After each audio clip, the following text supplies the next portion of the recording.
الشیطان الرجیم بسم اللہ الرحمن الرحیم وبہ نستعین وهو خیر المعین وصلی اللہ علی سیدنا محمد وآلہ الطاہرین۔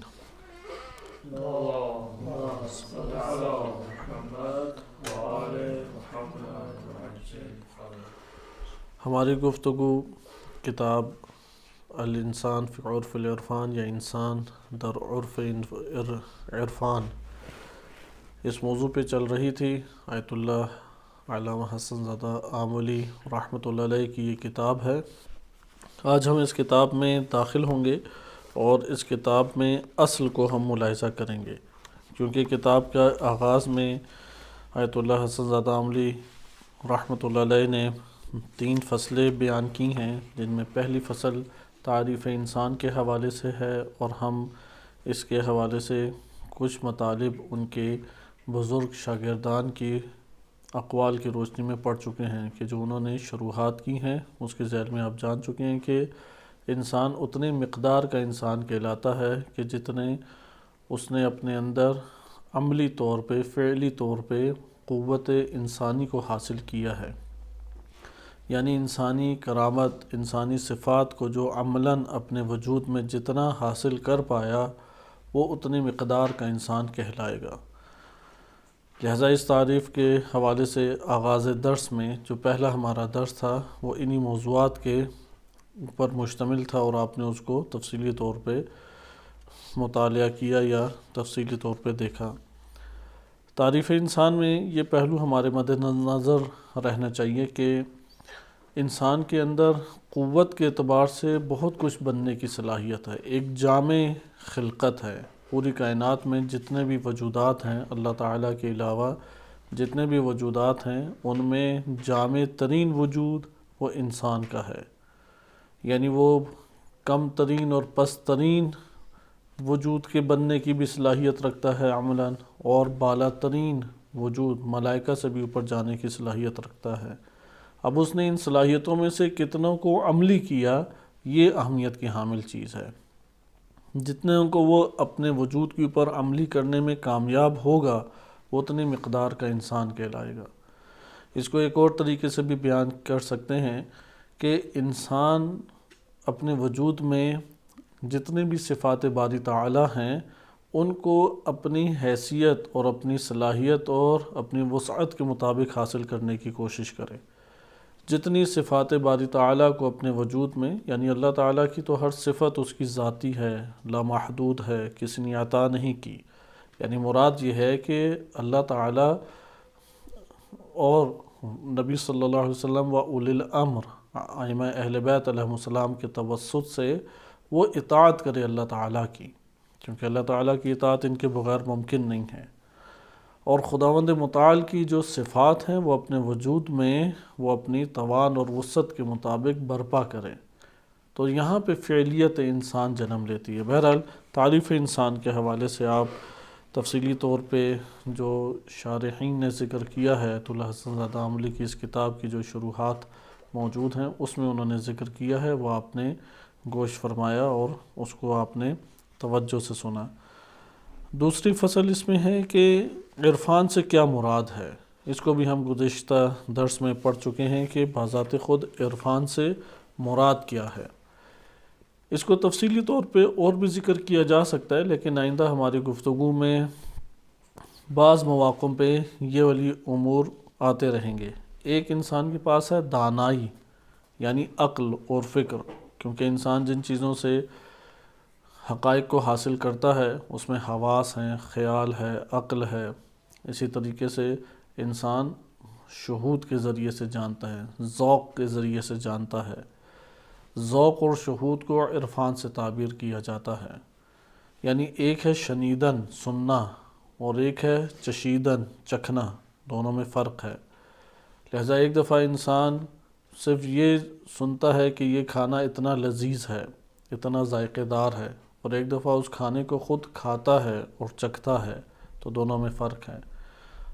عقل انسانی وہ فقط اور فقط مفہوم کے ذریعے سے چیزوں کو حاصل کرتی ہے، مفہوم کبھی بھی وہ شے حقیقت نہیں اختیار کرتا۔ مثلا ہم آگ کو دیکھیں گے تو مفہوم آگ کو بالفرض ہم نے عقل کے ذریعے سے سمجھا، یا جیسے بھی ہم باتیں کر رہے ہیں یہ عقل کے ذریعے سے ہمارا بہت سارے حقائق کو سمجھنا ہے یا بہت سارے حقائق سے ہماری وابستگی ہے۔ لیکن اگر ہم ان حقائق کو جاننا چاہتے ہیں، تفصیلی طور پہ اگر جاننا چاہتے ہیں، تو ضروری ہے کہ انہیں چکھیں۔ کس طریقے سے چکھیں؟ چکھنے کے لیے شہود ضروری ہے۔ شہود ہے یعنی چکھنا، ذوق یعنی شہود کے ذریعے سے۔ شہود کیا ہے کہ انسان جو ہے وہ کشف کرے، مکاشفات اسے ہوں، الہامات اسے ہوں۔ پس مکاشفات کے ذریعے سے جو تعلیم ہے یہ حقیقی عرفان ہے۔ تعریف عرفان میں آپ پڑھ چکے ہیں کہ علامہ حسن زادہ عاملی رحمۃ اللہ علیہ نے اس کو تاکیدی طور پہ ذکر کیا ہے کہ صرف مفہوم کے دائرے میں اگر رہیں تو یہ ہے عقل، یہ ہے فلسفہ، یہ ہے ایک شے کا اس طور پہ جاننا۔ لیکن اگر ایک انسان اس سے آگے بڑھتا ہے اور اس کے ساتھ تعلق وجودی قائم کرتا ہے، یعنی نفس کا وجودی تعلق قائم کرتا ہے، اس کو ہم کہتے ہیں کہ شہود، مکاشفات۔ مکاشفات کی راہ ہموار کرنے کے لیے ہم نے اتنی طویل گفتگو تمثلات کے عنوان سے پڑھی، کیونکہ مکاشفات اسی طریقے سے انسان کے سامنے اجاگر ہوتے ہیں، یا خواب کے ذریعے سے کوئی مکاشفہ انسان کے سامنے آتا ہے، یا بیداری میں خیال کے ذریعے سے کوئی مکاشفہ سامنے آتا ہے، اور مکاشفات میں حقائق انسان کے سامنے بیان کیے جاتے ہیں۔ اس کا کچھ سلسلہ انشاءاللہ آگے بھی بیان ہوگا، لیکن یہ جو دوسری فصل ہے، کیونکہ کتاب میں ہم اب آگے اصل میں داخل ہوں گے، کتاب 4 چیزوں کے اوپر مشتمل ہے، یا آپ یہ کہہ سکتے ہیں 3 چیزوں پر مشتمل ہے۔ ایک فصل ہے، ایک واقعات ہیں، اور تیسرا اصل ہیں، اصول ہیں۔ ہم نے ابھی تک اپنی گفتگو میں فصول کو پڑھا ہے۔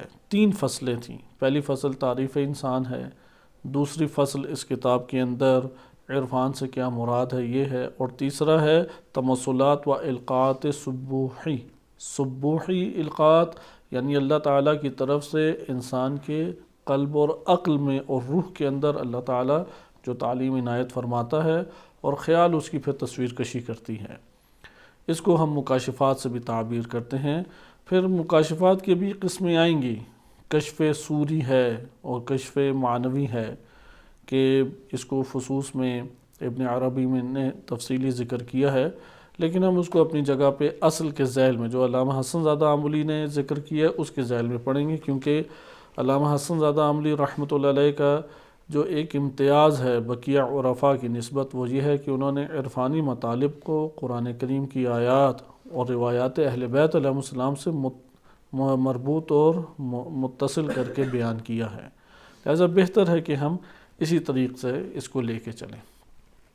لیکن عرفان کے معنی کے اوپر دقت ضروری ہے۔ یہاں پہ عموماً افراد دھوکہ کھا جاتے ہیں، وہ غیبی خبروں کو یا نہ دکھائی دینے والی خبروں کو عرفان سمجھنے لگتے ہیں، جنوں کے بھگانے کو عرفان سمجھنے لگتے ہیں، تعویذ گنڈوں کو عرفان کا نام دے دیتے ہیں، کاروبار میں نفع ہوگا نقصان ہوگا، کوئی تعویذ کسی پیر فقیر سے لے گئے کہ سارے کے سارے اسے صرف نفع ہی ملیں، اسے عرفان کا نام دیتے تھے۔ عرفان ان میں سے کسی چیز کا نام نہیں ہے۔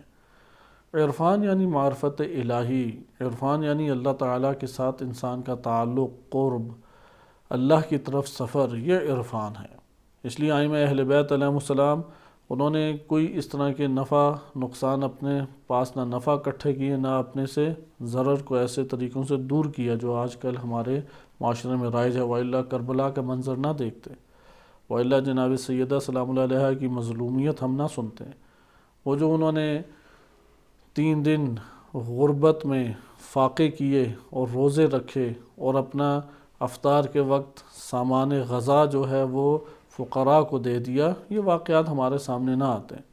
لہذا انسان عرفان کے نام پہ دنیا اکٹھی کرنا چاہتا ہے، کسی سے پیدل نہیں چلا جاتا، یا کسی کے لیے گاڑی میں سفر کرنا مشکل بن جاتا ہے اور وہ چاہتا ہے فوراً ہی حل ہو جائے، تو پھر عرفانی طریقے ڈھونڈتا ہے کہ طی الارض کیسے ہوتا ہے، تو یہ عرفان نہیں ہے۔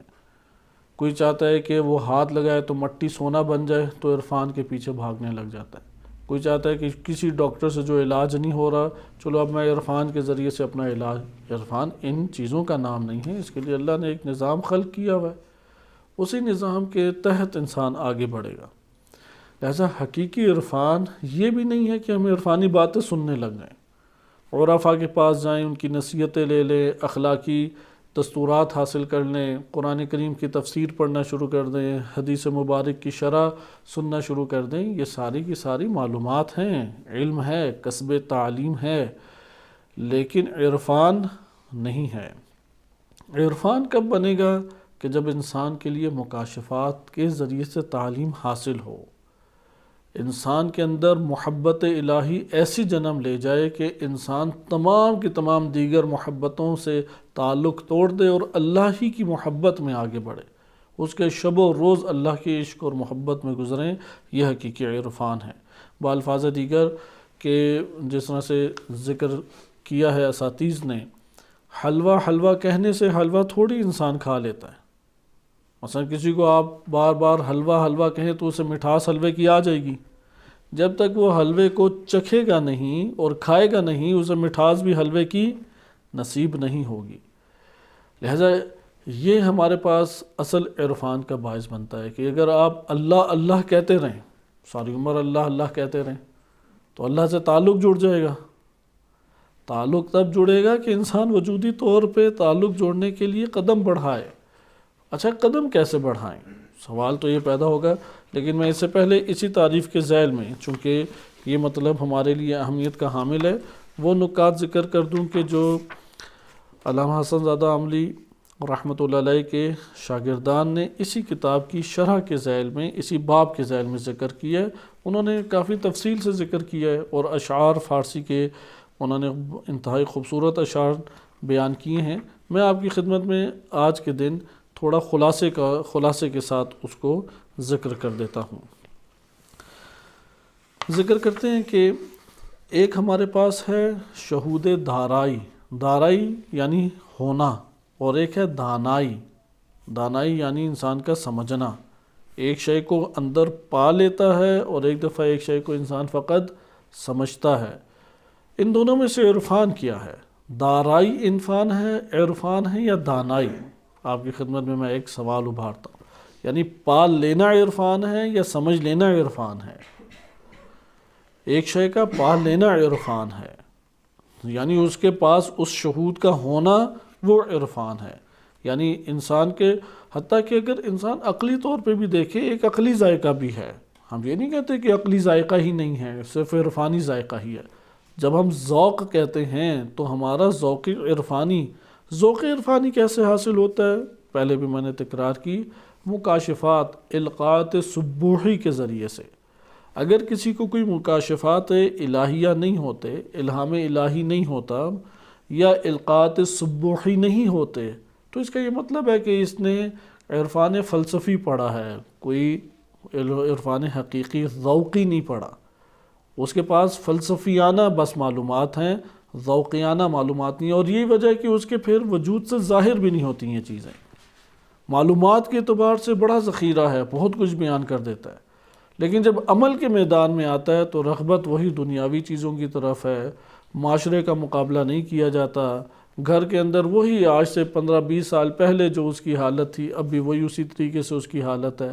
نہ عبادات کے اندر کوئی تبدیلی آتی ہے، نہ کسی اور، جیسے ہمارے معاشرے کے اندر ہوتا ہے، کوئی حج کر کے آئے، آپ نے یہ پڑھا ہوگا شہاب نامہ ادب کا ایک شاہکار شمار ہوتا ہے، جس میں تاریخ پاکستان کی حقیقتوں کو ذکر کیا گیا ہے۔ قدرت اللہ شہاب نامے میں اس نے ایک بڑی خوبصورت بات کی، کیونکہ وہ خود بھی عارفانہ مزاج کا بندہ تھا، تو اس نے اپنا سفر ذکر کیا کہ میں کئی دفعہ مدینہ منورہ میں گیا۔ یہاں پہ میں وہ فرق آپ کو اس حوالے سے بیان کرنا چاہ رہا ہوں کہ اگر ذوق نہ ہو، اگر انسان میں محبت کا وہ مرحلہ نہ حاصل ہو کہ جس کو وہ اپنی زبان سے بعض اوقات فقط ظاہر کرتا ہے، کیونکہ قلبی طور پہ ایک محبت کا مرحلہ ہے جو اس کے عمل سے آشکار ہوتا ہے، اس کی عبادات میں فرق آ جاتا ہے، اس کے اعمال میں فرق آ جاتا ہے، اس کے اخلاقیات میں فرق آ جاتا ہے، اس کے دنیا اور دنیا کے نفع نقصان کے اعتبار سے فرق آ جاتا ہے کہ کن چیزوں میں آخرت لگتی ہے، کن چیزوں میں آخرت داؤ پہ نہیں لگتی۔ خود اس نے ذکر کیا ہے کہ کیونکہ مدینہ منورہ سے سب کو ہی ایک عشق اور محبت ہوتا ہے، اہل سنت میں ایسے نعت زیادہ ہیں اور مکتب تشیع میں نوحے زیادہ ہیں، تو بیت اللہ کی بات کیونکہ حمد جو ہے وہ کم پڑھی جاتی ہے، تو بہرحال بیت اللہ سے ایک تعلق تو سب کا ہے ہی ہے، لیکن وہ جذبات جو نعت خواں نعتوں کو سننے والے افراد ہیں مدینہ میں حرم رسول اللہ صلی اللہ علیہ وسلم میں ایک احساس کرتے ہیں، بقیہ جگہوں پہ احساس نہیں کرتے۔ اسی طریقے سے مکتب اہل بیت علیہ السلام کے اکثر افراد وہ جو حرم اہل بیت علیہ السلام میں ایک نورانیت اور روحانیت کا احساس کرتے ہیں، وہ ممکن ہے کہ بقیہ جگہوں پہ اس نوعیت کا احساس برپا نہ ہو، حالانکہ تینوں ہی ایک مقدس ترین مقامات ہیں، اس اعتبار سے کوئی فرق نہیں ہے، تینوں ہی عرفانی مراحل طے کرنے کے لیے ایک بلند ترین اور مقدس ترین سرزمینیں ہیں۔ لیکن اس نے اپنے ایک تجربہ ذکر کیا، وہ تجربہ ہمارے لیے قابل غور ہے۔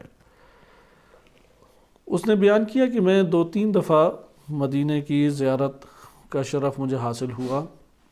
آخری دفعہ جب میں گیا، کیونکہ وہاں پہ زیادہ مراعات نہیں ہوا کرتی تھی حاجیوں کے لیے، جو بھی حج کے لیے جاتا ہے وہ مدینہ منورہ یا واپسی کے اوپر جاتا ہے یا آغاز میں جاتا ہے اور کئی دن وہاں پہ رہتا ہے۔ نبی اکرم صلی اللہ علیہ وسلم سے عقیدت و محبت امت اسلامیہ کے اندر ایک متفقہ ایمانی ایک جذبہ ہے کہ جس کے بغیر نہ اصلاً اسلام کے دائرے میں داخل ہوتا ہے، نہ ایمان کامل ہوتا ہے انسان کا۔ لہذا نبی صلی اللہ علیہ وسلم کے حرم کی طرف عموماً مکتب تشیع میں چونکہ روایات کثیر ہیں کہ حج کی تکمیل ہی تب ہے، یعنی اس طرح کے موضوع کی احادیث ہیں کہ جب نبی اکرم صلی اللہ علیہ وسلم کے حرم کی زیارت کی جائے۔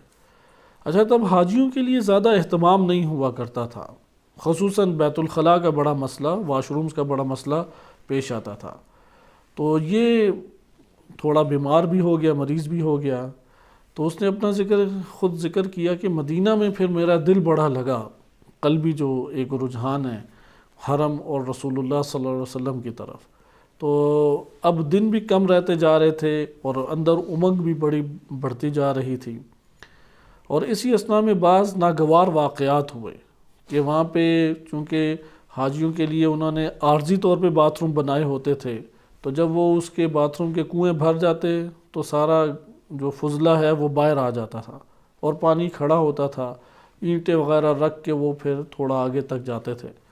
تو اس نے ذکر کیا کہ میں اسی طریقے سے اب مجبوری ہوتی انسان کے لیے جانا، گیا تو وہ منظر دیکھ کے اتنی کراہت آئی کہ الٹی آئی تو میں پھر منہ کے بل ادھر گر بھی پڑا، تو اس سے اور ہی میری طبیعت زیادہ خراب ہو گئی۔ بہرحال کہتا ہے کہ میں صاف ستھرا ہو کے نہا دھو کے کپڑے پہن کے پھر حرم میں بیٹھا۔ اب وہاں پہ جب حرم میں ہوتی گرمی کی بھی اپنی ایک شدت ہے، کمزوری کا بھی احساس ہے، واش روم کے عادی بھی نہیں ہے شہری زندگی کے لوگ، کہاں اس طرح کے باتھ روموں میں جا سکتے ہیں، تو وہاں پہ میں کہتا تھا میں نے سوچا کہ میں اپنی عمر اسی طرح سے گزاروں گا اسی جگہ پہ بیٹھ کے۔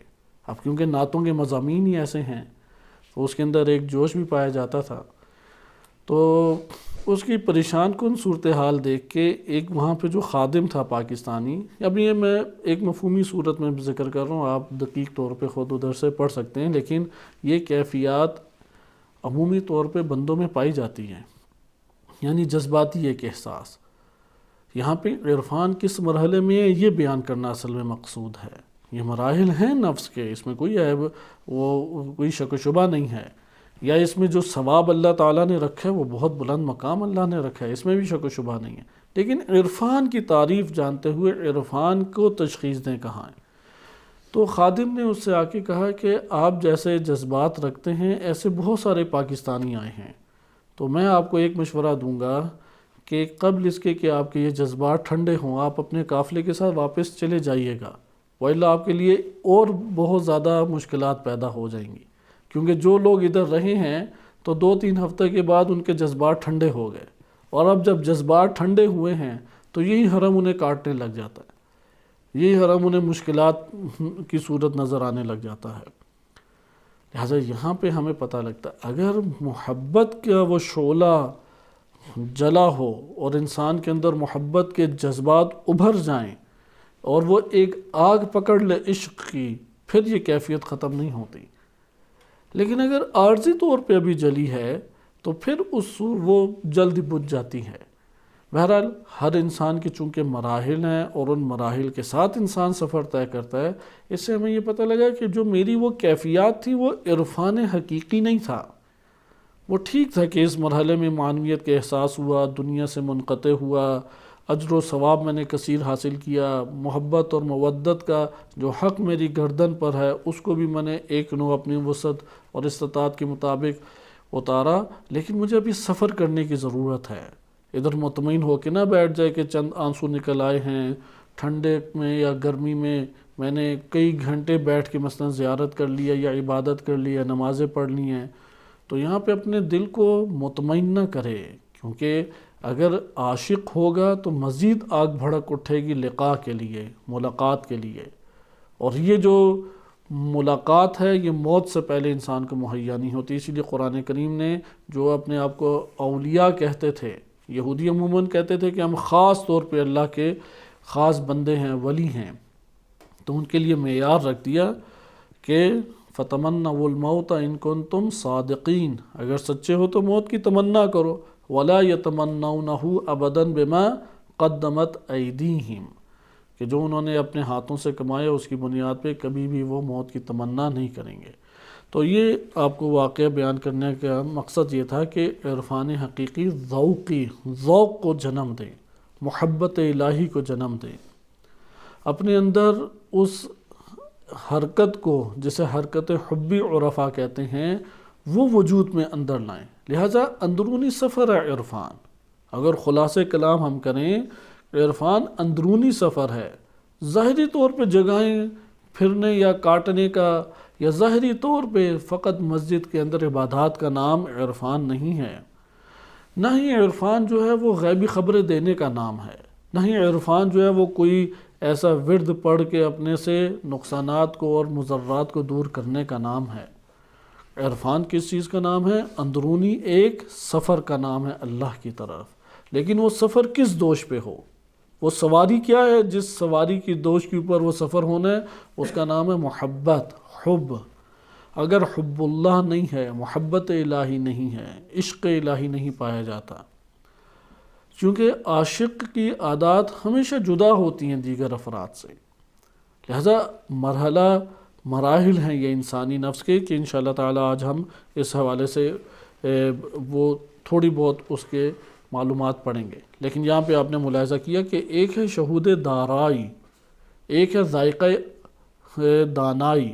شہود دانائی یعنی عقلی طور پہ چیزوں کو سمجھنا، عقلی طور پہ لے لینا، مفہوم کی دنیا کے اندر انسان کا زندگی بسر کرنا۔ اس کے مد مقابل ہے انسان کا پا لینا، حاصل کر لینا، تعلق جوڑ لینا، چکھ لینا، ذوق یعنی ذائقے کے ساتھ آگے بڑھنا، اور اس ذائقے کا نام ہے ذائقہ حب۔ اس لیے ذکر یہ کرتے ہیں کہ اگر آپ خالی حلوہ حلوہ کہتے رہیں تو حلوہ کہنے سے کبھی بھی اس کی مٹھاس انسان کے وجود میں منتقل نہیں ہوتی۔ ایک واقعہ کہ ہماری یہ کیوں حالت حاصل نہیں ہوتی، تو علامہ حسن زادہ آملی کے شاگردان بیان کرتے ہیں کہ وہ ذکر کیا کرتے تھے کہ اگر کوئی آپ طی الارض کے واقعات سنتے ہیں، مکاشفات کے واقعات سنتے ہیں، عبادات میں اس کی عشق اور محبت کے واقعات سنتے ہیں، تو اس کے اوپر تعجب نہ کریں، بلکہ اس کے اوپر آپ تعجب کریں کہ مجھے کیوں حاصل نہیں ہے، کیونکہ انسان ہونے کے برابر سے تو اللہ نے سب کو یہ صلاحیت دی ہے، مجھ کو یہ کیوں حاصل نہیں ہے، یہ مہم ہے۔ لہٰذا تعجب آور وہ نہیں ہے جو طی الارض کرتا ہے، وہ نہیں ہے کہ جو مکاشفات کرتا ہے، وہ نہیں ہے کہ جو اللہ کی محبت میں اپنے سفر کو تکامل کی طرف لے کے چلتا ہے۔ تعجب آور وہ شخص ہے کہ جس نے یہ قدم ہی نہیں اٹھایا۔ تعجب آور ہے کہ یہ حالت عرفانی مجھ پہ کیوں طاری نہیں ہوتی، یہ تعجب آور ہے۔ اس راہ میں جو بڑی مشکل ہے، جب آپ عرفان کے اس معنی کو ایک حد تک سمجھ چکے ہیں، وہ کیا چیز ہے؟ وہ انسان کے علائق دنیا ہیں۔ علائق یعنی تعلقات دنیا۔ تعلقات دنیا جتنے قوی ہوتے چلے جائیں گے اتنا ہی عرفانی طور پہ انسان دور ہوتا چلا جائے گا۔ واجبات ادا کر لے گا، لیکن کوئی عرفانی حالت، کوئی مکاشفات حقیقی، کوئی حقائق، کوئی تعلیم اس طرح کی نصیب نہیں ہوگی۔ لہذا علائق دنیا ہیں، کیونکہ یہ علائق دنیا آہستہ آہستہ انسان کے وجود کے اندر وہ مختلف طرح کے گناہوں کی ظلمتیں پیدا کر دیتے ہیں۔ بہرحال آپ نے ادھر ملاحظہ کیا کہ ہمارے پاس ایک ہے ذوق، ذوق کو حاصل کریں تو یہ کیا ہے ہمارے پاس، ذوق کو حاصل کریں تو ہمارے پاس یہ عرفان بن جاتا ہے۔ شہود کے عرفان میں 3 مراتب ہیں۔ اس 3 مراتب کو اشعار میں جس طرح سے ذکر کیا جاتا ہے، ان میں سے پہلا مرتبے کو ذوق کہتے ہیں۔ جو پہلا مرتبہ ہے شہود کا وہ کیا ہے؟ ذوق۔ دوسرے مرتبے کو کہتے ہیں شرب، دوسرے مرتبے کو شرب کہا جاتا ہے، اور تیسرے مرتبے کو سیرابی، سیراب ہونا کہا جاتا ہے۔ یقین کے بھی اسی طرح مراحل ہیں۔ اس کی مثال بڑی خوبصورت، یقین کے میں آپ کی خدمت میں ابھی وارد نہیں ہوتے اس بحث میں، انشاءاللہ آگے ہم اصول کے ذیل میں ہوں گے جو کتاب کے اندر موجود ہیں۔ ایک دفعہ آپ نے دور سے دھوئیں کو دیکھا، دھواں آگ کے بغیر اٹھتا ہے؟ نہیں اٹھتا۔ اسے کہتے ہیں علم الیقین۔ یہ وہی مفہوم سے قریب ہے، صحیح ہے، یہ مفہومی معلومات سے قریب ہے، لیکن اس میں پھر آپ نے دیکھا۔ مفہوم میں تو ممکن ہے کہ آپ نے نہ دیکھا اور مفاہیم اور معانی کو سن کے حاصل کیا ہو، لیکن دھوئیں کو دیکھ کے آگ کا پتہ لگانا علم الیقین ہے۔ پھر آپ آگے گئے اور چلتے گئے آگ کے قریب پہنچ گئے، اور آگ کے قریب جا کے حرارت کا ایک احساس کیا اور اس کو جلاتے ہوئے دیکھا اور جلاتے ہوئے دھوئیں کو دیکھا۔ اس کو کہتے ہیں عین الیقین۔ اسے کیا کہتے ہیں؟ عین الیقین۔ پھر آپ اس سے بھی آگے بڑھے، جا کے آپ نے آگ کو تھام لیا، پکڑ لیا، اور جب آگ نے آپ کے ہاتھ کو جلایا تو یہ جو آگ کو جلایا، اس کو ہم کہتے ہیں اصطلاح میں کہتے ہیں حق الیقین۔ 3 ہمارے پاس اصطلاحیں، ایک چوتھی بھی ہے، بس پہلی کیا ہے دوبارہ میں تکرار کر دوں کہ ہمارے پاس ایک اصطلاح اس طور پہ آتی ہے کہ اگر آپ دور سے دیکھتے ہیں دھواں ہے، دھواں آگ کے بغیر نہیں ہے، پتہ ہے آگ لگی ہوئی ہے تب دھواں اٹھ رہا ہے، یہ کیا ہو گیا؟ علم الیقین۔ اس کے بعد آپ جاتے ہیں آگے، بڑھتے ہیں، آگ کے قریب پہنچ جاتے ہیں، یہ منظر اپنی آنکھوں سے دیکھتے ہیں کہ آگ چیز کو جلا رہی ہے اور اس کی وجہ سے دھواں اٹھ رہا ہے اور اس سے تپش اور حرارت پیدا ہو رہی ہے، یہ کیا ہو گیا؟ عین الیقین۔ اگلے مرحلے میں آپ جا کے آگ کو پکڑ لیتے ہیں۔ اب ادھر آگ کو پکڑ لیتے ہیں، آگ جدا اور آپ جدا ہیں یا نہیں؟ جدا ہیں۔ تو یہ جو آگ نے پکڑا ہے آپ کو، سوزش ہوگی، جلن ہوگی، ہاتھ جلے گا، اس کو کہتے ہیں حق الیقین۔ اور ایک اس سے بھی اوپر ہے برد الیقین، جو علامہ حسن زادہ عاملی رحمۃ اللہ علیہ نے ذکر کیا۔ یہ آگے اصول میں آ رہے ہیں، اسی لیے میں صرف نام لے رہا ہوں، اس کی تفصیلی بحث ہے۔ ایک دفعہ آگ اس طرح سے آپ کو پکڑ لیتی ہے، آپ کامل سراپا آگ بن جاتے ہیں، ہوتے نا پورے بدن کو آگ لگ گئی۔ اب آپ اور آگ میں کوئی فرق ہے؟ اس کو کہتے ہیں برد الیقین، یعنی فنا فی اللہ۔ یہ منزل آگے کی منزل ہے۔ لہذا آپ نے ملاحظہ کیا کہ عرفان اس طریقے سے سیر کرانا چاہتا ہے۔ شہود کے اعتبار سے ذوق ایک مرحلہ ہے، شرب ایک مرحلہ ہے، سیراب ہو جانا یہ ایک مرحلہ ہے، اور ابھی ہم آغاز میں بھی نہیں ہیں، ذوق کی بھی ہمیں خبر نہیں ہے۔ اور یہ سارے مراحل کیا وجہ ہے کہ انسان کے پاس رہ جاتے ہیں؟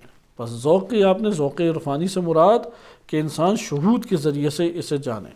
سوال یہ پیدا ہوتا ہے کہ کیوں یہ ساری کی ساری چیزیں انسان سے دور رہ جاتی ہیں؟ اس کی ہم نے وجہ کیا پڑھی؟ انسان کا دنیا کے اندر علائق دنیا کا، دنیاوی تعلقات کا کثیر ہو جانا اور گناہوں کا ہونا۔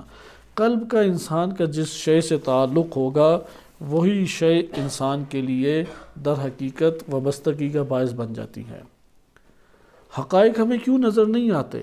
یہ حقائق کی زبان ہے۔ آپ نے یقین کی قسمیں پڑھی، ہمیں تو دھواں بھی نہیں نظر آ رہا، اور دھواں جس طرح سے آگ جلا رہی ہے وہ بھی نہیں نظر آ رہا، پھر آگ کی تپش کیا ہے وہ بھی نہیں پتہ کہ وہ کیسے جلاتی ہے، اور پھر سراپا آگ بن جائے، یہ تو بہت ہی آگے کے مرحلے ہے۔ سوال یہ پیدا ہوتا ہے یہ چیزیں کیوں ہم سے دور ہیں؟ اس کی وجہ کیا ہے؟ گناہ، سب سے پہلی چیز گناہ۔ نمبر 2، دنیاوی تعلقات، قلب کا تعلق پیدا ہونا۔ قلب کا دنیاوی جتنی چیزوں سے تعلق پیدا ہوتا چلا جائے گا، حقائق اتنے ہی ہم سے محو اور پوشیدہ ہوتے چلے جائیں گے۔ ایک واقعہ کلیلہ و دمنہ کتاب ہے، ہندی کتاب تھی، کیونکہ ہندوستان میں قدیمی ترین دنیا کا جو مذہب ہے وہ ہندوستان میں ہی قرار دیا جاتا ہے، اور وہ ہندوستان میں جو مذہب تھا حقیقی، اس دور میں بھی انبیاء آئے، رسول آئے، انبیاء علیہ السلام نے وہاں پہ تبلیغات کی، دین کی حقیقت تھی، اور ان کے نظریات سے بھی ہمیں یہ اندازہ ہوتا ہے۔ مثلا وہ جو دین جن چیزوں پہ قائم ہے وہ کسی نہ کسی صورت میں ہندوازم میں موجود ہے، لیکن مسخ شدہ، تحریف شدہ صورت میں یہ موجود ہے۔ اچھا، اب یہ ہندوازم کے درمیان چونکہ وہ صوفیت کی طرف زیادہ راغب تھے قدیم زمانے سے، حضرت موسیٰ عیسیٰ علیہ السلام سے بھی قدیم ہے ہندوستان کی سرزمین کے اوپر مذہب۔ انہوں نے قدیم دور میں ہی حکمت کی باتوں کو بڑے اچھی کہانیوں کی صورت میں ڈھال کے پیش کیا۔ کہانی ہمیشہ ہی ایسی نہیں ہوتی کہ من گھڑتی فقط داستان ہے، نہیں، کہانی کے ماوراء مقاصد ہوتے ہیں۔ اگر کہانی کے اندر حقائق کو اچھی زبان میں بیان کیا جائے، بہت اچھا اسلوب ہے۔ لہٰذا اس دور میں ایک کتاب لکھی گئی کلیلہ و دمنہ، سنسکرت زبان میں غالباً تھی یا کیا۔ امام باقر علیہ السلام کے دور میں ایک عرب گزرا ہے، حقیقی طور پہ وہ ایرانی تھا، عبداللہ بن مقفع، بہت بڑا ادیب ہے، 36 سال کی عمر میں اپنے زندیق ہونے کی تہمت کی وجہ سے قتل کر دیا گیا، کیونکہ آزاد خیال بندہ تھا، اسلام قبول کیا۔ امام باقر و صادق علیہ السلام کے امام صادق علیہ السلام کے دور میں قتل ہوا۔ اس نے کلیلہ و دمنہ کا عربی میں ترجمہ کیا، بہت قابل بندہ تھا، لیکن زندیق کی تہمت لگی اس کے اوپر اور قتل کر دیا گیا۔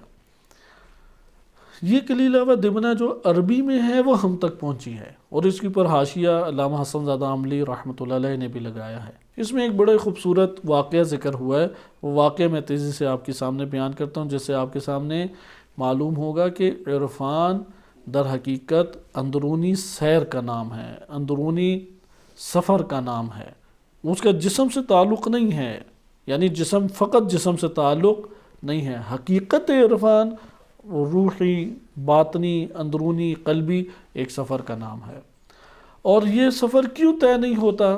جتنا دنیا کے گناہوں میں اور دنیاوی امور میں الجھتا چلا جائے گا، حقائق پہ نہ ہوتے چلے جائیں گے۔ واقعہ میں مختصر کرتا ہوں۔ ایک بلبل تھا، وہ شاخ کے اوپر، پھول کے اوپر بیٹھا ہوا تھا۔ اب بلبل جب شاخ پہ بیٹھتا ہے تو وہ پھول کو تھوڑا سا نقصان بھی پہنچاتا ہے۔ پھول بڑا نازک سا ہوتا ہے ہمیشہ، اس کے اوپر اگر بلبل ہلکا اگرچہ ہے لیکن بیٹھ جائے تو اسے نقصان اور زد پہنچتی ہے۔ باغبان نے بڑی محنت اور مشقت سے وہ پھول اگائے تھے اور گلستان اس نے تشکیل دیا تھا، اور یہ بلبل آ کے پھولوں کے اوپر بیٹھ کے اس کے پھولوں کو تباہ و برباد کر دیتے تھے۔ تو ایک بلبل آیا، پھول کے اوپر بیٹھا، اور پھول کی نازک جو اس کی کیا ہیں کہ پتیاں ہیں، نازک پتیوں کے اوپر بیٹھ کے اپنے نالوں آہو فغاں شروع کر دیے اور اپنے دل کی باتیں بتانے لگا۔ دیر تک وہ اپنی ہی زبان میں پھول کو اپنے نوحے اور غم سناتا رہا، جس کی وجہ سے پھول کو زیادہ نقصان پہنچا، اور باغبان نے ارادہ کیا کہ اب تو میں اسے پکڑ کے رہوں گا اور اس سے اپنے اس گلستان کو، بوستان کو بچاؤں گا کہ باہر نکالوں۔ لہٰذا اس نے ایک جال بچھایا، بڑا پتلا سا جال بچھایا، اور اگلی دفعہ جب بلبل آیا اور وہ نازک پتیوں کے اوپر پھول کے بیٹھا تو وہ اس دام میں اور جال میں پھنس گیا۔ اب جب پھنس گیا تو باغبان سے اس نے گفتگو شروع کی کہ تم کس قدر ظالم ہو کہ میری آزادی کو تم نے چھین لیا۔ میں اپنے غم و نالوں کو بیان کیا کرتا تھا اور دل کا حال اس کو سنا کے اپنے دل کو ہلکا کیا کرتا تھا، تم نے یہ بھی مجھ سے صلاحیت اور یہ بھی فرصت مجھ سے چھین لی۔ تو باغبان نے کہا کہ میں نے اتنی محنت سے یہ پھول اگائے ہیں اور اتنی محنت سے میں نے سارے کے سارا یہاں پہ اہتمام کیا ہے، تو تم میرے پھولوں کو آگے ضائع کر دیتے ہو. دیکھو جس پھول پہ تم بیٹھے ہو وہ پھول زندگی کی بازی ہار گیا ہے اور مرجھا کے رہ گیا ہے. تو بلبل نے اسے چند واسطے ایک نو دیے اور کہا کہ میری آزادی، تمہاری آزادی تو کسی نے سلب نہیں کی، لیکن دیکھو تم نے میری آزادی کو سلب کر لیا. باغبان کا دل نرم ہوا اور اس نے پنجرے کا دروازہ کھول دیا اور وہ اٹھ کے بلبل درخت کے اوپر، چوٹی کے اوپر جا کے بیٹھا اور وہاں سے کہنے لگا کہ تو نے میرے ساتھ نیکی کی ہے تو میں ایک نیکی تیرے ساتھ بھی کرتا ہوں. اور وہ یہ ہے کہ جس جگہ پہ ایک باغبان تو کھڑا ہے اس کے نیچے سونے بھرا صندوق خزانہ ہے. اس نے فوراً کھودا تو خزانہ سچی مچی نکل آیا. تو اس نے کہا کہ میں ایک سوال تجھ سے کروں اگر تو مجھے حق دے. تو کہا کہ ہاں کرو، اب تو نے مجھے آزاد کر دیا ہے، سوال کرو، اس کے بعد میں اپنے کاموں سے تعلق رکھوں. تو باغبان نے سوال کیا کہ تجھ کو زمین کے نیچے پنہا خزانہ نظر آ گیا، تو یہ جال نظر نہیں آیا جو میں نے ظاہر زمین کے اوپر بچھایا تھا، یہ جال تجھے نظر کیوں نہیں آیا؟ تو اس نے کہا حقیقت یہ ہے کہ سونے سے میرا کوئی تعلق ہی نہیں ہے، میری قلب کی وابستگی تو پھول اور اس کی پتیوں سے ہے. تو جس کی انسان سے وابستگی ہوتی ہے وہاں پہ اسے حقائق نظر نہیں آتے. تو چونکہ میرے اس سے وابستگی نہیں ہے اس لیے وہ مجھے معلوم ہے اور وہ دکھائی دیتا ہے. لیکن جب پھول سے میں نے تعلق قائم کیا تو پھول کے اطراف میں جتنے حقائق تھے وہ مجھ سے پنہا ہو گئے. اس نے دو وجوہات بیان کی اور وہ دونوں اشعار میں بڑے خوبصورت طریقے سے فارسی کے اشعار میں بیان ہوئے ہیں. یعنی وہ کہانی جب شاعری میں ذکر کی جائے تو اس کی اپنی تاثیر بھی جدا ہوتی ہے. تو اس نے بلبل نے ذکر کیا ایک ہے قضاء الہی، جب قضاء الہی آتا ہے تو کچھ بھی نہیں انسان کے کام آتا. اس لیے کتاب میں استاد نے بھی اسی طریقے سے وہ اشعار ذکر کیے ہیں کہ طبیب کی دوا ہمیشہ چل جاتی ہے، لیکن جب قضاء الہی آ جائے تو نہ طبیب کی عقل چلتی ہے نہ دوا اثر کرتی ہے، کوئی بھی شے اپنے طور پہ اثر نہیں کرتی. کہتے ہیں اسی طریقے سے جال مجھے ہمیشہ نظر آئے گا لیکن قضاء الہی ہوگی تو جال نظر نہیں آئے گا اور میں جا کے پھنس جاؤں گا. لہٰذا قضاء الہی کو قبول کرے انسان ہمیشہ یہ سوچتا ہے کہ یار میں یہ کام نہ کرتا تو مریض نہ ہوتا، یہ کام نہ کرتا تو نہ مرتا، یہ کام نہ کرتا تو پیسہ نہ جاتا، فلاں کام نہ کرتا تو یہ نہ ہوتا.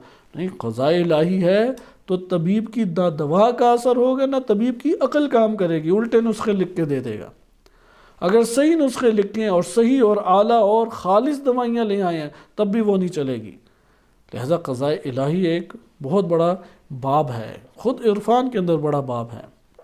اور دوسرا کیا ہے جو ہمارے موضوع سے تعلق رکھتا ہے، اور وہ ہے کہ اگر انسان کے وجود کا تعلق جڑا رہے تو حقائق پنہا ہوتے چلے جاتے ہیں. ضروری ہے کہ اندرونی تعلقات کو وہ ترک کرے، اندرونی طور پہ. ایسا نہیں ہے کہ گھر بار بیوی بچے چھوڑ کے چلا جائے. اس کو رہبانیت کہتے ہیں. امت محمدی صلی اللہ علیہ وسلم میں رہبانیت کی اجازت نہیں ہے. نبی صلی اللہ علیہ وسلم کتب میں، شیعہ سنی کتب میں وارد ہوا ہے کہ خواتین آئیں اور شکایت کی اپنے شوہروں کی. ایک کہتی ہے خاتون کے شوہر میرے قریب ہی نہیں آتا، عبادات میں بس لگا ہوا ہے. دوسری خاتون نے کہا کہ میرا شوہر تو گوشت ہی نہیں کھاتا، نہ لاتا ہے نہ کھاتا ہے. تیسرے نے کہا کہ وہ پہاڑ سے ہی نہیں نیچے آتا، پہاڑ میں ہمیشہ زندگی بسر کرتا رہتا ہے. تو نبی صلی اللہ علیہ وسلم غضب کے عالم میں اٹھے اور اس طرح سے کہ چادر ان کی ردا جو ہے زمین پہ گھسٹتی بھی گئی، یعنی وہ بھی نہیں صحیح طرح سے لے سکے، اتنا غضب تھے. اور ممبر پہ گئے اور کہا کہ لوگوں کیا ہو گیا تم لوگوں کو، میرے دین سے تم لوگوں نے رخ پھیر لیا. میں اپنی ازواج کے قریب بھی جاتا ہوں، میں گوشت بھی تناول کرتا ہوں اور میں گھر کے اندر بھی رہتا ہوں، نہ کہ باہر زندگی بسر کرنے لگ جاتا ہوں. یہ تین بڑے اصحاب تھے، شہید ہوئے تینوں کے تینوں، اور بڑی متقی شخصیات تھی. بہرحال یہ واقعہ ضمنی بیان کرنا مقصد ہے، اس لیے اس کی تفصیلات ذکر نہیں کی جا رہی. یعنی دین محمدی صلی اللہ علیہ وسلم کامل دین ہے، یعنی حقوق ادا کریں گھرانے کے لیکن اندرونی سفر طے کریں. یعنی وجود کے اندر، قلب کے اندر علائق نہیں ہونے چاہیے. جس سے تعلق دنیاوی چیز سے وہاں پہ حقیقت پوشیدہ ہے. بس آپ نے یہ ایک حد تک دیکھا کہ تعریف عرفان کہ جو اس میں تھی، اور تیسرا تمثلات کو آپ دیکھ چکے ہیں. آئے ہم پہلی اصل کو پڑھیں کیونکہ کتاب کے اندر ہمیں اصل کے ساتھ چلنا چاہیے. یہ تقریباً ہمارے پاس 47 اصل ہیں. 23 واقعات ہیں اور 47 اصل ہیں جس کے اوپر کتاب ختم ہو جائے گی۔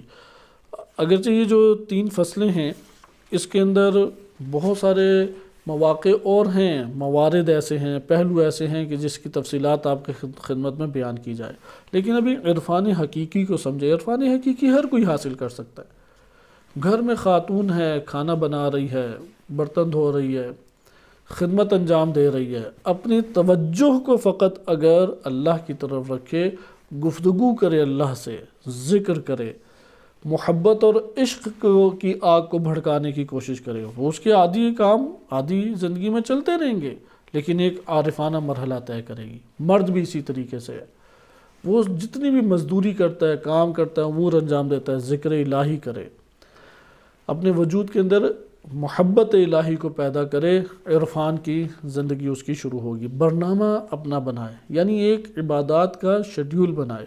انشاءاللہ یہ بحث آئے گی ابھی اصل کے دوران ہی کہ عرفانی مرحلہ کیسے شروع کیا جائے۔ عرفانی مرحلہ شروع کرنے کے لیے اور حقائق کو دیکھنے کے لیے، کیونکہ عرفان معرفت سے ہے، بالآخر حقائق دیکھے گا تو معرفت اور علم حاصل ہوگا، لیکن یہ ایسے حقائق ہیں کہ جو دانائی نہیں ہیں، مفہوم نہیں ہیں، وہ حقائق ہیں کہ جو آگ پکڑ کے یا سراپا آگ بن کے اس نے حاصل کیے ہیں۔ 2 تو ایسے ہیں کہ جس میں مفہوم ہے، لیکن 3 عین الیقین، حق الیقین اور برد الیقین، ان 3 کے اندر عرفان پوشیدہ ہے، لہذا اس کو انسان حاصل کرنے کی کوشش کرے۔ پہلی اصل ہے، پہلی اصل اس میں ذکر کرتے ہیں، کیونکہ ان اصول میں تمام وہ موضوعات جو 3 فصلوں میں، وہ تو تمام کے تمام دوبارہ آئیں گے۔ وہ 3 فصلیں خصوصاً عوالم کی جو ہم نے بحث پڑھی ہے، قوس نزولی، قوس صعودی، یہ بہت اہمیت کی حامل ہے۔ قوت خیال کیا کام کرتی ہے، مزید انشاءاللہ اسے تفصیلی طور پہ آگے انشاءاللہ پڑھیں گے۔ ذکر کرتے ہیں پہلی اصل میں 3 فصلوں کو بیان کرنے کے بعد 23 واقعات ذکر کیے، لیکن واقعات ابھی آپ کی خدمت میں ذکر نہیں کیے جا رہے، کیونکہ چند اصول ہم پڑھ لیں تو اس کے بعد واقعات ہمارے لیے قابل فہم ہوں گے۔ پہلی اصل میں انہوں نے ذکر کیا ہے، میں کتاب سے ترجمہ آپ کے سامنے ذکر کر رہا ہوں۔ پہلی اصل یہ ہے کہ انسان اس نشأت طبی کے ماورا، یہ جو نشأت طبی کہتے ہیں، نشأت طبیعت سے مراد ہے یہ دنیا، ظاہری دنیا، عالم مادہ۔ انسان کے مختلف ملکات ہیں کہ جو ظہور کرتے ہیں۔ ملکات کے بارے میں ہم پڑھ چکے ہیں کہ ایک عمل کو آپ کثرت سے انجام دیتے ہیں اور استمرار سے انجام دیتے ہیں، ہر دفعہ جب عمل انجام پاتا ہے نفس کے اوپر ایک اثر قائم ہو جاتا ہے، ہر دفعہ، اچھا ہو یا برا۔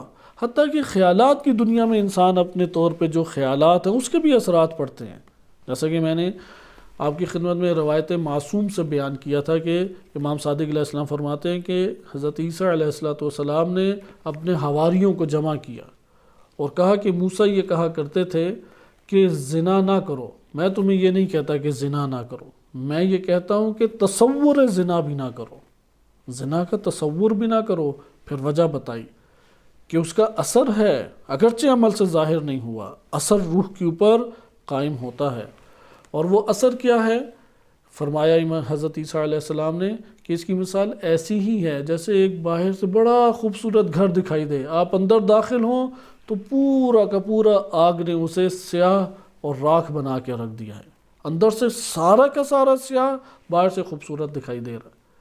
اس لیے اگر باطنی طور پہ وہ اگر ظاہری طور پہ کرتا تو ظاہر بھی سیاہ ہو جاتا، چونکہ باطنی تھا اس لیے باطن کو سیاہ کر دیا، ظاہر ابھی سیاہ نہیں ہوا۔ اس لیے کہتے ہیں تصور گناہ بھی نہ کرو، تصور گناہ کو ترک کریں گے تو عرفان کی طرف ہمارے قدم بڑھیں گے۔ لہذا فرمایا کہ ادھر ذکر کرتے ہیں کہ انسان اس نشأت طبیعت، اس کائنات مادی کے ماورا، اس کے پیچھے ظہور، ملکات کا ظہور رکھتا ہے، اس کو جو ملکات حاصل ہیں وہ ظہور ہے۔ ملکہ کیا ہے؟ ہر اثر اگر استمرار سے، تکرار سے نفس پہ اثر پیدا ہوتا رہے، عمل کا عمل اثر برپا کرتا رہے تو اندر ایک صلاحیت اور قوت حاصل ہو جاتی ہے، اسے کہتے ہیں ملکہ۔ اچھا، انسان جو ہے اپنے ذات کے اندر ہی ذات مزرعہ کہتے ہیں کھیت، عربی کا لفظ ہے، فارسی میں بھی استعمال ہوتا ہے۔ اپنے کھیت میں کسب اور اکتساب کرتا ہے۔ انسان ان ملاقات کو کیا کرتا ہے؟ کسب کرتا ہے، اور اکتساب کہاں پہ؟ اپنے نفس کے کھیت میں۔ نفس کے کھیت میں کیا مراد ہے؟ یعنی انسان کا نفس ایک کھیت کی مانند ہے۔ آپ نے دیکھا ہوگا کھیت وسیع اور ریز سرزمین، اس کے اندر ملاقات بیج کی حیثیت رکھتے ہیں۔ اس کے اندر بیج کی، وہ ثابت بیج کہ جو پھر ختم نہیں ہوتے۔ درست؟ پھر آگے ذکر کرتے ہیں انسان خود کاشتہ ہے، اس لیے ہر کوئی زرع ہے، زارع ہے اور مزرع ہے۔ کھیت بھی انسان ہے، بونے والا بھی انسان ہے، اور جو بو رہا ہے زرعن، وہ جو فصل بو رہا ہے وہ بھی انسان ہے۔ بے الفاظ دیگر انسان اپنے دسترخوان پہ خود مہمان ہے۔ انسان مہمان ہے، دسترخوان بچھا ہوا ہے، لیکن کون سا دسترخوان؟ اس کا اپنے نفس کا دسترخوان، خود ہی اپنے وجود میں۔ وہ کھانے جو ادھر موجود ہیں وہ انسان نے خود ہی لائے ہیں، وہ دسترخوان بھی وہ خود ہے، مہمان بھی وہ خود ہے۔ پھر ذکر کیا الدنیا مزرعۃ الآخرہ، معروف ترین جملہ ہے، بعض نے اسے نبی صلی اللہ علیہ وسلم کی طرف نسبت دی ہے، لیکن مکتبہ تشیع میں کسی بھی حدیث کی کتاب میں ائمہ اطہار علیہ السلام سے یہ نہیں آئے، لیکن قرآن کریم کی آیت سے یہ ثابت ہو جاتا ہے، آیات سے یہ ثابت ہو جاتا ہے۔ الدنیا مزرعۃ الآخرہ، دنیا کیا ہے؟ آخرت کا کھیت ہے۔ بس آپ جان لیں کہ ملاقات نفس، نفس کے جو ملاقات ہیں، ہر انسان کو ملاقات حاصل ہیں، وہ ملاقات اچھے ہیں یا برے، سیئہ ہیں یا حسنہ ہیں۔ ملاقات کیا تھے؟ ایک عمل کو انجام دیتے ہیں، وہ ایک اثر برپا کرتا ہے۔ اگر آپ نے وہ عمل ترک کر دیا، استمرار نہیں رکھا اور کثرت سے انجام نہیں دیا، تو پھر وہ اثر بھی آہستہ آہستہ محو ہوتا چلا جائے گا۔ اس کا ثواب اللہ نے اپنی جگہ پہ قرار دیا ہے۔ بس وہ اعمال جو آپ مسلسل انجام دیتے ہیں اور وہ آپ کے وجود پر مسلسل ایک اثر ڈال رہے ہیں، وہ اثر کیا بن جاتا ہے؟ ملکہ۔ بس ملکہ مادی چیز ہے یا غیر مادی چیز ہے؟ غیر مادی چیز ہے، قوت ہے انسانی نفس میں۔ اس لیے انسان بہت دقت کرے، محاسبہ کرے اپنا، وہ پورے دن میں کون سا عمل مسلسل تکرار کے ساتھ انجام دے رہا ہے اور اپنی زندگی میں مسلسل انجام دیتا جا رہا ہے، وہ کون سا عمل ہے؟ خیر کے امور بھی ہیں اور سیئہ گناہ یا قبیح امور بھی ہیں۔ مثلا بعض ملاقات جو انسانوں کو لاحق ہیں، سستی، وہ سستی کو کمال سمجھتے ہیں، وہ سست پڑا رہے، دیگر کام کرتا رہے، وہ کہتے ہیں یار یہ با کمال ہے۔ اب یہ ساری ہم نے روایات پڑھی، جیسا کہ اہل بیت علیہ السلام کی زبان تو بہت سخت ہے، صحیح سند روایات ہیں، ان اللہ عز وجل یبغض العبد الفارغ النوام، اللہ عز وجل کو نفرت ہے، نفرت اس بندے سے جو فارغ پڑا رہے اور زیادہ سویا رہے۔ بہرحال ہم نے احادیث اس طرح کی سنی، جوش آ گیا اور ہم نے اپنی عادت ختم کی، کچھ خدمت شروع کر دی، فارغ رہنا ختم کر دیا، کم سونا شروع کر دیا، لیکن 2 دن بعد پھر واپس یہاں پہ ملکہ بنے گا یا ملکہ وہی سستی پڑا رہے گا، وہی فارغ پن کا ملکہ قائم رہے گا؟ کیونکہ فارغ پن کا عمل تو ہم نے ہر روز انجام دیا تھا، سست پڑے رہنے کا عمل تو ہر روز انجام دیا تھا، خدمت نہ کرنے کا عمل ہر روز انجام دیا تھا، وہ تو ملکہ بن گیا۔ لہذا برے ملاقات بھی، اچھے ملاقات بھی ہیں۔ مثال کے طور پہ کوئی نماز پڑھتا ہے، یہ نماز ایک وقت آتا ہے کہ ملکہ بن جاتا ہے، اسے نماز کے لیے اٹھنا مشکل اور مصیبت ہی نہیں لگتا، ممکن ہے دعائیں مانگنا ملکہ بن جائے، سلام کرنا ملکہ بن جائے، عزت احترام کسی کا کرنا ملکہ بن جائے۔ ملاقات انسان کے اندر موجود ہیں۔ اب ذکر کرتے ہیں، جان لو نفس کے ملاقات مواد ہیں۔ کس کے لیے مواد ہیں؟ برزخ کی صورتوں کے لیے۔ انشاءاللہ یہ بحث آئے گی۔ کلمہ صورت عرفاء اور حکماء کی نظر میں 2 چیزوں کے لیے استعمال ہوتا ہے۔ ایک دفعہ شے کی حقیقت کے معنی میں آتا ہے اور ایک دفعہ شکل و شمائل کے معنی میں آتا ہے، درست ہے؟ اسی طرح مادہ، مواد جو ہے، وہ جو فلسفے کے اندر ذکر کیا ہے، اس در مادے سے مراد ہے صلاحیت۔ البتہ مادے کو وہ 2 حصوں میں تقسیم کرتے ہیں، ایک ہے مادہ ہیولا، مادے کو ہیولا بھی کہتے ہیں، وہ مادہ اولا، اور ایک مادہ ثانیہ ہے۔ مادہ اولا یعنی فقط اور فقط صلاحیت، کیونکہ اگر ایک شے میں صلاحیت نہ ہو، وہ شے اس صورت میں ڈھل سکتی ہے؟ نہیں ڈھل سکتی۔ لہٰذا کائنات کے اندر جو مادی اجسام ہیں سارے کے سارے مادہ اور صورہ سے مرکب ہیں، سارے کے سارے مادہ اور صورہ سے مرکب ہیں۔ مثلا اگر لکڑی کے اندر راکھ بننے کی صلاحیت نہ ہوتی تو راکھ کی صورت اس پر طاری ہوتی؟ نہ ہوتی۔ سوال یہ پیدا ہوتا ہے کہ ہم جب یہاں پہ کہتے ہیں مادہ، ٹھیک ہے، اس دنیا کے اندر ہمارا مادہ جسم ہے، ابھی نفس کے بارے میں انشاءاللہ آگے جو اصول آئیں گے اس میں یہ مطالب زیادہ واضح ہو جائیں گے، لیکن ہمارے جسم مادہ ہے کس اعتبار سے کہ یہ جو مواد ہے یہ کسی اور شکل میں ڈھل جائے گا، یہ تو مادی ہو گیا، مادی اعتبار سے مادہ اور صورہ۔ برزخی اعتبار سے مادہ اور صورہ کیا ہے؟ بیان کرتے ہیں کہ برزخ میں آپ کا نفس بذات خود نفس ہی مواد ہے، آپ کا نفس ہے کہ جس کے اندر سے صورتیں اوپر طاری ہوں گی اور اس کے اوپر ڈھلیں گی، اس لیے ذکر کرتے ہیں ملاقات نفس، نفس یعنی اس کے اندر بھی ملاقات، وہ ملاقات مواد ہے، وہ ملاقات ہیں کہ جو برزخی صورتوں کو جنم دیں گے۔ اور نفوس برزخی جو ہیں وہ کس کے مطابق ہوتے ہیں؟ جو انہوں نے سابقہ زندگی بسر کی ہے اور اپنی ذوات کے اندر جو انہوں نے خود بسایا ہے۔ بس برزخی نفوس کس کے مطابق زندگی بسر کرتے ہیں؟ اس مادی دنیا میں جیسی انہوں نے زندگی بسر کی تھی اور اپنے اندر کمایا تھا۔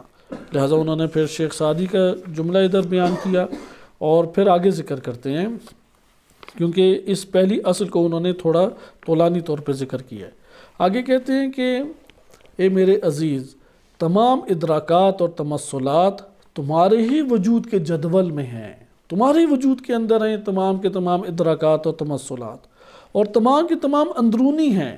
اب آگے آپ جملے کو نوٹ فرمائیں، کیونکہ یہ سارے کے سارے جملات ابھی آگے تفصیلات جو ہمارے دروس ہوں گے اس میں مزید حل ہوتے چلے جائیں گے۔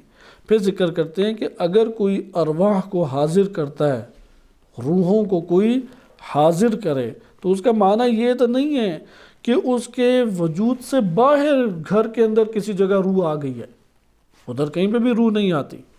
کہتے ہیں کہ خارج استو از درب خانے، یعنی تمہارے گھر کے دروازے پہ، تمہارے وجود کے باہر، تمہارے گھر کے اندر کوئی چیز نہیں آئی، بلکہ ارتقاء صعودی انسان ہے۔ یہ روحوں کا احضار یعنی صعودی، نیچے کے مرحلے سے اوپر کی طرف انسان کا جانا ہے، ففہم کہ اسے آپ سمجھیے۔ اور اسی طریقے سے ماورائے طبیعت، اس جہان سے جو ماورا جہان ہیں، ان کے احکام ہیں، ان کی اپنی وضعیت ہے، ان کے اپنے اس جگہ کے مطابق تمام کے تمام امور ہیں، اسے جاننے کی کوشش کریں۔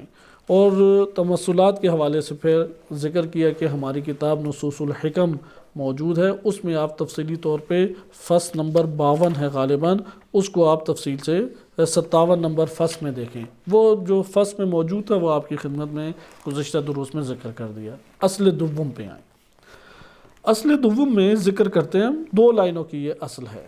پہلی اصل ہے تقریباً 2 صفوں کی، اس میں میں نے اشعار آپ کے سامنے نہیں پڑھے، قرآن کریم کی ایک آیت کو انہوں نے ذکر کیا تھا، چونکہ اس کے اوپر کلام تھوڑا طولانی ہے، وہ بھی آپ کی خدمت میں ترک کیا۔ البتہ میں ان آیات کریمہ کا ترجمہ پڑھ دیتا ہوں کہ پہلی آیت ہے سورہ قاف، آیت نمبر 35، لاہم ما یشاؤون فیہا ولدینا مزید، ان کے لیے اس جہان میں جو وہ چاہتے وہ ہے، اور ہم اس میں مزید اضافہ بھی کریں گے۔ وَلَدَيْنَا مزید، ہمارے پاس مزید بھی کچھ اور ہے۔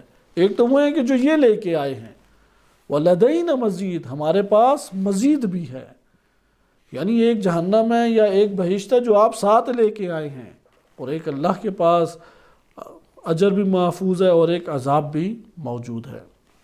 اگلی آیت ہے لِلَّذِينَ أَحْسَنُوا، وہ لوگ جنہوں نے نیکیاں کی ہیں، حسنہ و زیادتاً، زیادتاً یا زیادتاً، ان کے لیے حسنہ ہے اور مزید اضافہ بھی ہے، جنہوں نے نیکیاں کی۔ یہ سورہ یونس آیت نمبر 27 ہے۔ لہٰذا یہ ہمارے پاس آیات دلالت کرتی ہیں کہ جب آپ اس جہان سے اگلے جہان میں جاتے ہیں، صعود کرتے ہیں، برزخ میں جاتے ہیں، تو وہاں پہ آپ کے وہی پائیں گے جو آپ نے سابقہ زندگی میں بسر کیا ہے، وہ چیزیں پھر ملاقات ہیں اور وہ مختلف آپ کے سامنے صورتیں ایجاد کریں گی۔ اصل نمبر 2، پہلا اصل آپ نے ملاحظہ کیا۔ دوسرا اصل یہ ہے کہ روح انسانی بدن عنصری مادی سے رہا ہونے کے بعد بدن مثالی میں ڈھلتی ہے، بدن مثالی کے ہمراہ ہوتی ہے، ڈھلتی نہیں، بدن مثالی کے ساتھ ہے، اور تمام فضائل یا اخلاقی رذائل جو اس کے اندر تھے انہی کے ہمراہ ہیں، اور عالم برزخ میں ظہور مثالی وہ ہمارے سامنے ہوں گے۔ یعنی اس دنیا کے اندر انسانی روح کس کے ہمراہ ہے؟ عنصری بدن۔ یہ جو مادی بدن ہے اسے کہتے ہیں عنصری، جسم عنصری یعنی یہی مادی بدن، ہمارے مادی بدن کو علمی اصطلاح ہے عنصری بدن کہتے ہیں۔ ہماری روح ابھی اس کے ہمراہ ہے۔ اچھا، اگلے جہان میں بالفاظ دیگر، پہلے یہ کلمہ ذہن نشین رکھ لیں، یہ قاعدہ ہے، یہ ضابطہ ہے، روح انسانی کسی بھی جہان میں بدن کے بغیر نہیں ہے۔ پہلے بھی یہ تکرار ہو چکا ہے، اساتذہ بھی بار بار اس کا تکرار کرتے ہیں، اور اس کتاب کی شرح میں بھی یہ جملہ کئی دفعہ آیا ہے کہ روح انسانی کسی بھی جہان میں بدن کے بغیر نہیں ہے۔ اس جہان میں روح انسانی کیا ہے؟ بدن کے ساتھ۔ دوسرے جہان میں بدن مثالی کے ساتھ، ادھر بدن مادی یا بدن عنصری کے ساتھ ہے۔ یہ اسی دنیا میں جسم رہ جائے گا، یہ جس طرح مرضی اس جسم کے ساتھ کر لیا جائے، یہ جسم اسی طریقے سے اس دنیا میں ختم ہو جائے گا۔ اچھا، اگلے جہان میں جب بدن ملے گا، وہ نیا 0 میٹر کوئی بدن ہے یا اس کے مطابق ہے کہ جو لے کے آئے ہیں، کیونکہ انسان کے اندر جتنے بھی فضائل اخلاقی موجود تھے یا رذائل اخلاقی موجود تھے وہ جسم مثالی کی صورت میں ظاہر ہوں گے، وہ جسم مثالی کی صورت میں ظاہر ہوں گے۔ تیسری اصل یہ ہے کہ یہاں پہ روح کا بدن سے، نفس کا اور روح میں فرق بھی سامنے آ جاتا ہے، اور بدن سے تعلق بھی پیدا ہوتا ہے۔ یہ بڑی تفصیلی بحث ہے، روح کا بدن سے تعلق کیا ہے۔ بہرحال ہم اگر مختصر کریں تو ہم یہ کہہ سکتے ہیں، اگر انسانی روح بدن کی تدبیر کر رہی ہو، لیکن وہ تدبیر کون سی ہے؟ تدبیر ربوبی کر رہی ہو، کہ انشاءاللہ یہ کلمات آگے حل ہوں گے۔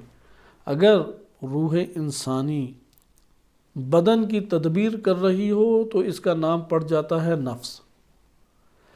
اگر بدن کی تدبیر نہ کر رہی ہو تو اسے روح سے تعبیر کرتے ہیں بالفاظ دیگر، کہ ہم اس کے اوپر انشاءاللہ اگلے درس میں بھی پڑھیں گے، اور اصل سوم کو ہی انشاءاللہ تعالی حل کریں گے، اور پھر اصل چہارم کی طرف جائیں گے۔ ہم اس طریقے سے کہہ سکتے ہیں کہ میں آغا آیت اللہ حسن زادہ عاملی کی ایک کتاب ہے صرح العیون فی شرح العیون، اس کے اندر صفحہ نمبر 683 میں وہ ذکر کرتے ہیں، اس کی تشریح ہے۔ ابھی یہ صرف نام یاد رکھیں کیونکہ اختتامی درس ہے ہمارا، آپ اس ناموں کو یاد رکھیں، یہ نام آہستہ آہستہ آپ کے لیے حل ہوتے چلے جائیں گے، لیکن منازل آپ کو پتہ لگ جائیں گی، روح کیا ہے، جسم کیا ہے، کیونکہ یہاں پہ یہ ساری بحث آئے گی کہ روح اور نفس میں اور بھی کوئی فرق ہے یا نہیں، تو وہ بتائیں گے ہاں اور بھی فرق ہے۔ ایک فرق تو آپ نے دیکھ لی، حقیقت وہی ہے۔ اگر یہ حقیقت بدن سے وابستہ ہے اور اس کی تدبیر کر رہی ہے تو اسی حقیقت واحدہ کو کیا کہہ دیا جاتا ہے؟ نفس۔ اور اگر بدن جسمانی عنصری، بدن مادی سے تعلق توڑ بیٹھے تو اسے کیا کہہ دیا جاتا ہے؟ روح۔ لیکن اور بھی کلمات ہیں، قلب بھی لفظ استعمال ہوتا ہے، ہم نے سر بھی پڑھا، خفی بھی پڑھا، اخفا بھی پڑھا، یہ ساری چیزیں کیا ہیں؟ نفس کا اور بھی ہے فرق، میں صرف اشارہ کر دیتا ہوں، لیکن اس کی تشریح دلائل کے ساتھ بعد میں پیش کی جائے گی۔ نفس جو ہے، جب آپ جس کو نفس کہتے ہیں، وہ بدن سے اللہ تعالیٰ اسے خلق کرتا ہے، اس دنیا میں بدن سے اسے خلق کرتا ہے، جبکہ روح اس سے قبل موجود ہے، یعنی عرفان کی زبان میں۔ ہم ابھی فلسفے کے دائرے میں نہیں ہیں، کہ جسے کہتے ہیں کہ جسمانیت الحدوث روحانیت البقاء، کہ اس کو انشاءاللہ تعالی ہم پڑھیں گے۔ 4 نظریات ہیں، 4 میں سے ملا صدرہ رحمۃ اللہ علیہ نے عقلی پیمانے پہ اس کو ذکر کیا، اور فلاسفہ عرفا بھی اس کے قائل ہیں۔ ذکر کرتے ہیں تذنیبن میں، للانسان عند الحکماء 7 مراتب، فلاسفہ اور حکماء کے نظر میں انسان کے مراتب ہیں۔ بالفاظ دیگر جو میں نے ابھی نام بولے ہیں، روح ہے، نفس ہے، حتیٰ یہ بدن ہے، یہ سارے مراتب ہیں انسان کے۔ یہ بدن میرے علاوہ کچھ اور نہیں ہے، میں ہی ہوں، لیکن میرا سب سے نچلا یہ مرتبہ ہے۔ انسان کے مراتب میں سب سے نچلا مرتبہ انسان کا کون سا ہے؟ یہ بدن، اور اتنا نچلا یہ مرتبہ ہے کہ یہ اسی دنیا میں رہ جائے گا، میں آگے چلا جاؤں گا، یعنی میں اس کو ترک کر دوں گا اپنے اس حصے کو۔ سب سے نچلا انسان کا مرتبہ، اور سب سے بالا مرتبہ کیا ہے؟ مثلا عقل، روح، یہ بالا ترین مرتبہ ہے، میں ہی ہوں۔ مراتب مختلف ہیں، یہ جو میں شیشے میں اپنے آپ کو دیکھتا ہوں یہ کہاں رہ جائے گا؟ یہ تو اسی دنیا میں رہ جائے گا، لیکن میں آگے چلا جاؤں گا۔ اس لیے حکماء نے پہلے ذکر کیا ہے، جو وہ میں بیان کر دیتا ہوں، لیکن عرفاء کی اس کے بعد ذکر کیا جائے گا، جیسا کہ علامہ حسن زادہ عملی نے ذکر کیا۔ کہتے ہیں کہ حکماء کی نظر میں 7 مراتب ہیں۔ پہلا مرتبہ ہی العقل الحیولانی، عقل حیولانی پہلا مرتبہ ہے۔ یہ وہی مرتبہ ہے کہ جس کو یہاں پہ آپ نے طبع انسانی کہا ہے، مادی مرحلہ ہمارا۔ دوسرا ہے عقل بالملکہ، تیسرا ہے عقل بالفعل، چوتھا ہے عقل مستفاد، پانچواں ہے المحو، چھٹا ہے التمس، اور ساتواں ہے المحق یا محق ہے۔ یہ 7 مرحلے ہیں، ہم عرفاء کا پڑھتے ہیں۔ وعند العارفین لطائف 7، کہ عارفین کی نظر میں بھی 7 لطائف ہیں، 7 مراتب ہے۔ انسان ایک ہے، ایک حقیقت، 7 مراتب۔ حقیقت کیا ہے؟ ایک ہے، بلڈنگ ایک ہے، لیکن طبقے مختلف ہیں۔ آپ جب پہلے طبقے پہ ہوتے ہیں کہتے ہیں یہ بلڈنگ وہ والی نہیں ہے، کوئی اور بلڈنگ ہے، وہی بلڈنگ ہے۔ چوتھے طبقے میں ہو تو چوتھے آپ مثلا فلور میں ہو، کہتے ہیں کوئی اور بلڈنگ ہے، نہیں وہی بلڈنگ ہے۔ انسان بھی اسی طریقے سے ہے کہ اس کے مراتب ہیں۔ پہلا مرتبہ ہی الطبع، طبع انسانی، مزاج انسانی، جسم کا مرحلہ۔ دوسرا مرتبہ والنفس، اسی جسم سے نفس اللہ تعالیٰ خلق کرتا ہے، یہ صعود سے اوپر کی طرف جا رہے ہیں، یہ قوس صعودی ہے، نیچے سے اوپر کی طرف جانا۔ تیسرا مرحلہ قلب کہتے ہیں، جسے آپ عقل بھی کہتے ہیں، ہم جسے عقل کہتے ہیں ادراکات کلی جو کرتی ہے، تفصیل کے ساتھ جو معلومات کو حاصل کرتی ہے، قلب۔ چوتھا مرتبہ روح چوتھا مرتبہ ہے۔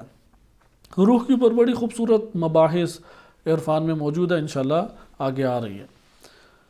پانچواں مرتبہ ہے سر، چھٹا مرتبہ ہے خفی، ساتواں مرتبہ ہے اخفا۔ پھر اب ذکر کرتے ہیں فَالطَّبْعُ بِاعْتِبَارِ مَبْدَئِيَّتِهِ لِلْحَرَكَةِ وَالسُّكُونِ، یہاں سے حرکت و سکون کے لیے آغاز ہے، جہاں سے آغاز ہے اسے کہتے ہیں طبع۔ مثلا ہم طبع انسانی رکھتے ہیں۔ دوسرا ہے کہ للادراکات الکلیہ تفصیلیہ، آپ اگر والنفس باعتبار مبدئیتہ للادراکات الجزیہ، انسانی نفس کیا ہے؟ وہ جزئی چیزوں کو درک کرتا ہے۔ قلب آ جاتا ہے جو تفصیلی کلی اور تفصیلی چیزوں کو درک کرتا ہے۔ پھر روح کو اگر ملکہ بسیط خلاقہ کے اعتبار سے دیکھیں کہ جو تفاصیل کے لیے ایک خلاقیت کا عمل انجام دیتی ہیں، تو یہ روح اس اعتبار سے کہا جاتا ہے۔ بس ایک اعتبار ہے کہ ہم ادراکات کلی کرتے ہیں، کہ انشاءاللہ یہ مطالب اب اگلے درس میں آپ کے سامنے بیان کیے جائیں گے۔ ایک دفعہ یہ ہوتا ہے کہ ایک ملکہ بسیط ہے، خلاقیت اس میں پائی جاتی ہے، اس مرتبے کے اوپر انسان کو روح کہا جاتا ہے۔ اور اگر عقل فعال میں انسان فنا ہو جائے، اسے کہتے ہیں سر۔ اگر انسان وحدیت میں فنا ہو جائے، اسے کہتے ہیں خفی۔ اور اگر احدیت میں فنا ہو جائے، مقام احدیت میں، مرتبہ احدیت میں فنا ہو، تو اسے کہتے ہیں اخفا، کیونکہ یہ اسماء و صفات الہی میں سے ہیں۔ اللہ سبحانہ وتعالیٰ کا ایک مرتبہ ہے جو سب کے لیے غائب ہے، حتیٰ نبی صلی اللہ علیہ وسلم و ائمہ اطہار علیہ السلام کسی کے لیے بھی آشکار نہیں ہے، وہ فقط اللہ کی ذات کے ساتھ مختص ہے، اسے کہتے ہیں غیب الغیوب۔ اس کے بعد آ جاتا ہے مرتبہ احدیت، اس کے بعد مرتبہ وحدیت۔ اگر مرتبہ احدیت میں فنا ہو جائے، انسان اتنا بلند پہنچ جائے، مرتبہ احدیت میں فنا ہو جائے، یعنی وہی برد الیقین، وہ جو فنا آپ نے پڑھا ہے، احدیت میں فنا ہو جائے تو اس کو کہتے ہیں اخفا۔ اگر وحدیت میں فنا ہو جائے اسے کہتے ہیں خفی۔ اور اگر مستفاد میں عقل فعال میں فنا ہو جائے، اسے کہتے ہیں سر۔ ہماری پہنچ کہاں تک ہوتی ہے ہمیں نہیں معلوم، تب تک تو ہیں، نفس بھی حاصل ہے، قلب ہم حاصل ہوتا ہے یا نہیں، یا اندر ہی رہ جاتے ہیں، یہ انسان کے اوپر ہے۔ اگر کلی ادراکات کرے تو مرحلہ قلب، پھر اس سے آگے روح، پھر سر، پھر خفی، پھر اخفا، اور پھر آگے اسی طریقے سے اور تفصیل سے بیان کیا گیا فؤاد کسے کہتے ہیں، صدر کسے کہتے ہیں، اور بھی اسی طریقے سے ہیں، تو وہ انشاءاللہ تعالی ہم اگلے درس میں پڑھیں گے۔ لیکن یہاں پہ آپ نے بدن سے انسانی روح کا تعلق دیکھا۔ جب ہم کہتے ہیں روح تو مرتبہ آپ دیکھ لیں کہ کہاں، حقیقت واحدہ ہے، انسان ایک ہی ہے، وہ حقیقت انسانی ایک ہی ہے، لیکن ہر مرتبے کے اعتبار سے کون کس مرتبے تک کی انسانیت کو حاصل کر پاتا ہے، یہ انسان کی ہمت، اس کے تگدو اور الہی عنایات کے اوپر موقوف ہے۔ وصلی اللہ علی سیدنا محمد وآلہ الطاہرین۔